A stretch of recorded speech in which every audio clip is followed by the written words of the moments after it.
తెల్లారు గట్ల 6 గంటల నుంచి 8 కొట్టేదాకా శుభ గడియలు. ఈ సమయాల్లో పని మీద ఏడికి పోయినా ఆపతి లేకుండా పోయిన పనులు సక్రంగా చేసుకొని ఇంటి బాట పడతారు. ఇక 9 దాటిందంటే మాపటిలి 5-6 కొట్టేదాకా వర్జం అంటే ఆపతి కాలం. మళ్ళా 6 దాటినాక మీ జాతకాలలో శుభ గడియలు చాలైతాయి. ఏంది వార్తలు చెప్పకుండా జాతకాలు చెప్తానని పరేషాన్ అవుతుండ్రా? గా టైంలో ఎండ దెబ్బ అట్లున్నది మరి.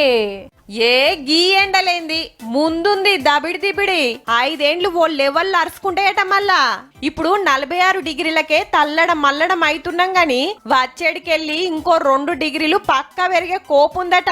మన మన దేశంలోనే కాదు అంతటా ఇదే పరిస్థితి ఉంటదని జర పైలమని సాటింపేసింది దునియా ఆరోగ్య సంఘం. చలికాలంలో సుత ఎండ సురుకులు ఉంటాయని చెప్తుర్రంటే చూడుర్రిగా అంతా ఎల్నీనో పుణ్యమే.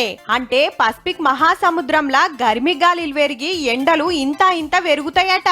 ఈ ఎండలకే ఓషపడతలేదంటే ఇంతకెక్కువ అంటే నెత్తిలా నిప్పుల తట పెట్టుకొని తిరిగినట్టే పో.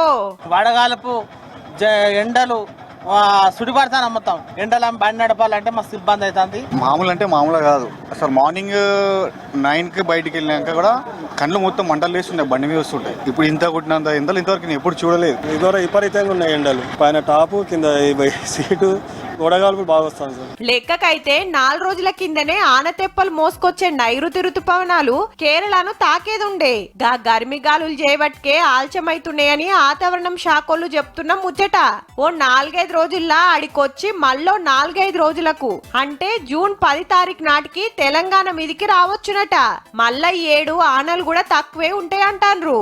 తాపకింత పచ్చదనం పలసగా వేసి గుట్టలు పొతం పెట్టి చెరువులు మింగేసి అడవులు నరికేస్తున్నందుకు గా పుణ్యం ఎట్లుంటదో చూస్తున్నామన్నట్టు.